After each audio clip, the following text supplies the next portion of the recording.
from Philadelphia, political analyst Scott Rasmussen. Thank you so much for joining us this morning. Good morning. Good morning. It's great to be with you today. Yeah, always great to have you with us.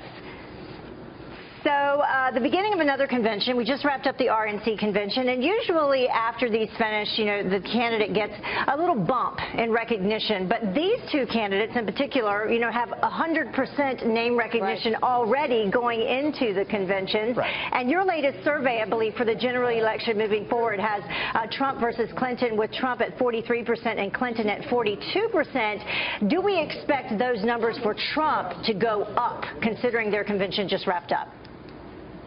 Well, let's be clear. You know, I got out of the polling business a few years back, so those aren't my polls anymore. But no, I don't expect to have to see any kind of a bounce out of this convention. You hit on it. People already know these candidates. They know whether they love or hate Hillary Clinton. They know whether they love or hate Donald Trump. We know more about Mike Huckabee today than we did about leading candidates a generation ago, because there was just so much saturation coverage. So I think the thing to look for is in a couple of weeks we'll see where the race settles out. You know, what he does need, and he said this, is for the GOP at this point to come together. That was a big message last week at the conventions, was unity and bringing the party together. But there's still a number of establishment Republicans that haven't jumped on board. Charlie Black was on Fox News last night, and he, of course, worked for Ronald Reagan, George Bush, and he said, I wasn't with Donald Trump until I heard him speak on Thursday, and that changed my mind. Yeah, I heard a lot of delegates at the Republican convention saying that the speech that he gave did help put them over the top. I think most of it is sort of a qualified support. You know, that, well, I'm not really sure that I really like Donald Trump, but I know that I don't like Hillary Clinton. I know that he is not going to be the worst alternative. And let's face it, we have two candidates very unpopular. We've never before in American history had two candidates with such high unfavorables. Voters aren't really attached to either one of them, and that means we could have some volatility in this election season, and events outside the election process could be decisive.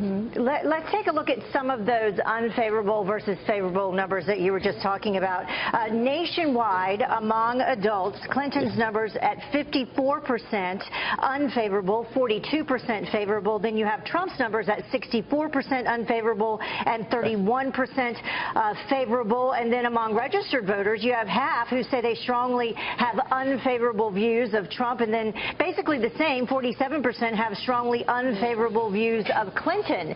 So with the DNC latest controversy involving those emails and the beginning of their convention, do you expect her unfavorables to rise, Clinton's?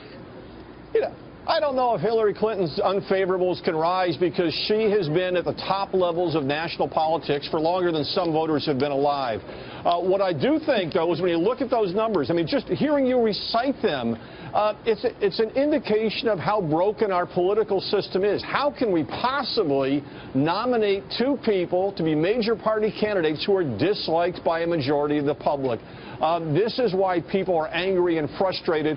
And right now you have a situation where some people are so fed up with the system, they're saying Donald Trump can't possibly be any worse. And you have other people who are saying the system is so broken, but maybe Trump could make it even worse, so I'll go with Hillary Clinton. This is an election, again, where there's not a lot of this. You don't feel passionate like you did about a Barack Obama or in an earlier era, Bill Clinton. That's a great point. So how are we going to be talking about this race at the end of this next week? Because now you've got the vice presidential choices picked. You're going to have two conventions over with where they've had a chance to talk about their message and their platform. How will we be talking about this, you think, after next week? Well, the first thing is all the talk about the vice presidential candidates will be gone. They were one-day stories, and they were two safe picks that helped a little bit within certain constituencies. But we won't talk about the VPs anymore. How the race is talked about depends on what happens in Philadelphia this week.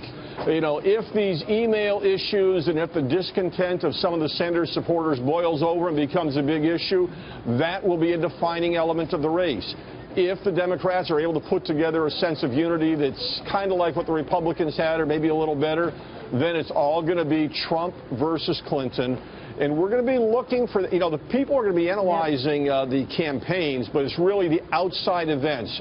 What is happening in the world around us? Think of these last 2 weeks. Right. We had the events in Nice a week ago. We had Munich just a couple of days ago. These are shaping our perceptions more than Donald Trump or Hillary Clinton. And foreign policy and who can best handle that. Yep. Will be very interesting to see how Bernie Sanders responds this week to the email controversy. Yep.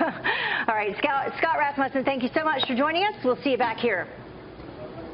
Look forward to it. Thanks, Scott.